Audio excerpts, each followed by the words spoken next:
GPH career point में मैं mister S के चौधरी आप सभी का हार्दिक स्वागत और अभिनंदन करता हूं। हमने जो कल चर्चा करी थी कि यहाँ का जो स्ट्रक्चर है और कैसे आर्किटेक्चर किया गया था, उनके जो 6 पार्ट थे उसमें एक पार्ट हमने कल किया था। आज हम उसका दूसरा पार्ट कर रहे हैं जिसका नाम है बिल्डिंग कंस्ट्रक्शन। तो ये जो टॉपिक है, ये टॉपिक आपके लिए बहुत ही यूजफुल होने वाला है। लास्ट तक बने रहें, पूरे वीडियो को देखें और ज्यादा से ज्यादा अपने दोस्तों के साथ शेयर करें। हम बात कर रहे हैं कि सर यहाँ बिल्डिंग का जो कंस्ट्रक्शन था वो कौन से आधार पर किया गया था। कि बिल्डिंग्स यहाँ देखा, हमने देखा कि इंडस वैली सिविलाइजेशन में कौन कौन सी चीजें थी। जैसे अपने इससे पहले वाले में हमने बात की थी कि टाउन की प्लानिंग कैसी होगी, नगर कैसे बने थे। जैसे 2 टाइप के नगर थे, एक लोअर टाउन था, एक अपर टाउन था। अपर टाउन हम देखें तो अपर टाउन किसके लिए आपको देखने को मिलता है, अपर टाउन एडमिनिस्ट्रेशन के लिए मिलता है। लोअर टाउन नॉर्मल जितने भी लोग थे, वहां की पब्लिक थी, उनके लिए आपको ये देखने को मिलता है। अब हम बात करते हैं कि यहाँ जो भी हमने एविडेंस मिले हैं, उन एविडेंस के बेस के ऊपर देखा जाए तो ये जो बिल्डिंग है, ये बिल्डिंग किस आधार पर बनी हुई थी। तो देखो, इनका जो भी मकान बने हुए थे, वो मकान जो बने हुए थे वो कोर्टयार्ड के आधार पर बने होते हैं। यानी कि हर मकान के बाहर आपको पर्टिकुलर एक आंगन देखने को मिलता है और वो कोर्टयार्ड देखा जाए तो एक पार्ट माना जाता है, उसी से जुड़ा हुआ था, जिसमें क्या क्या टॉयलेट्स हो गए, बाथरूम हो गया, किचन हो गया, बेडरूम हो गया, ये सारी की सारी चीजें हम देखा जाए तो उस कोर्टयार्ड का ही पार्ट माना जाता है। यानी कि एक घर इस हिसाब से बनाया गया था कि सारी की सारी चीजें उसमें अटैच हो।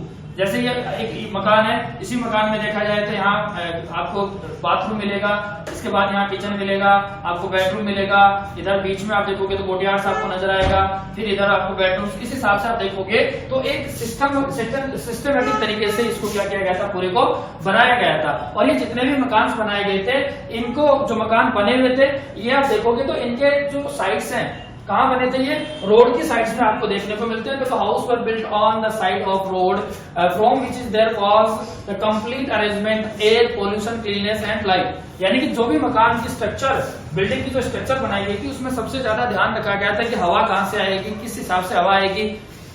इसके साथ साथ हम बात करेंगे तो वहां का जो साफ सफाई का जो ध्यान था वो रखा गया है, और लाइटिंग का स्पेशल इसमें क्या रखा गया था, ध्यान रखा गया था। और इनके जो गेट्स थे, वो गेट आप देखोगे तो इन मकानों के गेट किधर बोलते थे, सड़कों की साइड में आपको देखने को मिलता है। और जो एंट्रेंस गेट सड़कों की साइड में, साथ साथ ही वहां छोटी छोटी जो गलियां थी, स्टेट्स थी, उनकी साइड में खुलता था। और उसके पीछे जो कारण माना जाता है, वो माना जाता है कि वो अपने आप को क्या मानते थे कि सर वहां गलियों में आराम से घूम सकते हैं, सेफली तरीके से घूम सकते हैं, और जो आउटसाइड मूवमेंट है उससे, नॉइज से और पोल्यूशन से बचा जा सकता है। क्योंकि सड़कों पर पोल्यूशन ज्यादा होता था, इसलिए उनके जो गेट्स थे उनको किधर खोला गया था, उनको खोला गया है स्ट्रीट्स की तरफ से, छोटी छोटी जो सड़क के किनारे जितनी भी गलियां थी उनके अंदर। और हम बात करते हैं कि इनके जो बाथरूम एंड किचन थे, ये कनेक्टेड होते थे ड्रेनेज से थ्रू ए वॉल। यानी कि एक दीवार होती थी, उस दीवार पे ही आपको, एक ही दीवार पे आपको बाथरूम और किचन मिलता था। क्योंकि इनका जो ड्रेन सिस्टम था, जो पानी का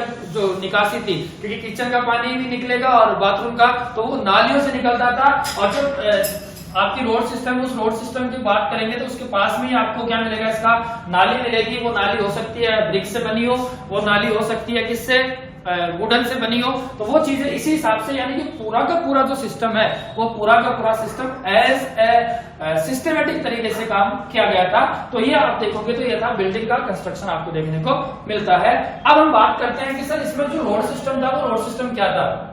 तो देखो, अगर हम हड़प्पन सिविलाइजेशन की बात करें, इंडस वैली सिविलाइजेशन की बात करें, तो इसका जो रोड सिस्टम था, तो वो रोड सिस्टम बेटा इस हिसाब से बनाया गया था कि इनका जो कंस्ट्रक्शन है वो चारों डायरेक्शन में बना था।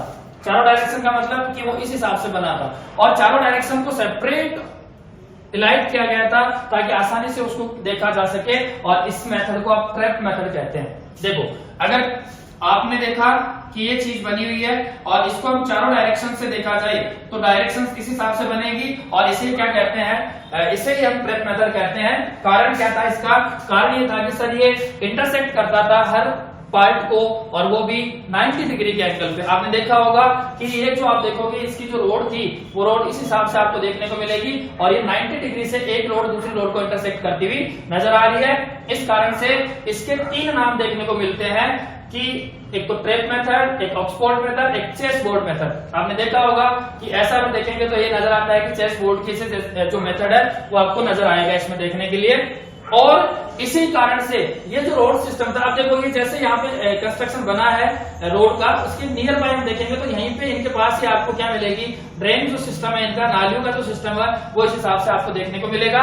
यानी कि सड़क के किनारे पर ही आपको क्या देखने को मिलता है, जल निकासी का जो सिस्टम है वो देखने को मिलता है। अब हम बात करते हैं कि सर ये रोड जी बनी हो किसकी थी, तो ये रोड बनी थी बेटा मड की। यानी कि हम कहेंगे कि जो पूरी जो रो ब्रिक्स थी, छोटी जो जितनी भी कच्ची जो मिट्टी थी, उस मिट्टी से ये चीज सारी की सारी क्या हुई थी, बनी हुई थी। अब इंपॉर्टेंट चीज आपको एक बता देता हूं कि ये जो रोड के जो एविडेंस मिलते हैं हमें दो जगह से मिलते हैं। एक तो बनावली से मिलता है, बनावली इन हरियाणा और कालीबंगा इन राजस्थान, दूसरा कालीबंगा से। देखो बनावली से मिलता है कि जो व्हील है वो पहिए के जो निशान है सड़क पर वो मिलते हैं बनावली से, और कालीबंगा से भी मिलता है आपको सड़क के जो बनी हुई है, कंस्ट्रक्शन हुआ है उसके जो निशान है वो मिलते हैं। तो ये पार्ट था बिल्डिंग कंस्ट्रक्शन का। देखो बिल्डिंग कंस्ट्रक्शन में आपको केवल इतना याद रखना है कि सर इसके जो मकान थे वो कोर्टयार्ड से मिले हुए थे, जो आपस में टच थे किससे, टॉयलेट, बाथरूम, किचन, बेडरूम का, और पूरा का पूरा जो इसका जो मकान की जो साइड्स हैं वो बिल्ट हुई थी, वो रोड्स की तरफ हुई थी। कारण क्या था, क्योंकि इसमें ध्यान रखा गया था लाइट का, क्लीननेस का और एयर का, इसके अलावा नॉइज का ध्यान था, पोल्यूशन का ध्यान था, और अपने आप की सेफ्टी का ध्यान था। और जो भी बाथरूम और किचन है उनको कनेक्ट किया गया था एक वॉल से। कारण इसका था क्योंकि ड्रेन सिस्टम जो भी है उसकी वजह से। फिर हम बात करेंगे रोड सिस्टम की, तो रोड सिस्टम आप देखोगे तो रोड सिस्टम 3 मेथड से था इसका।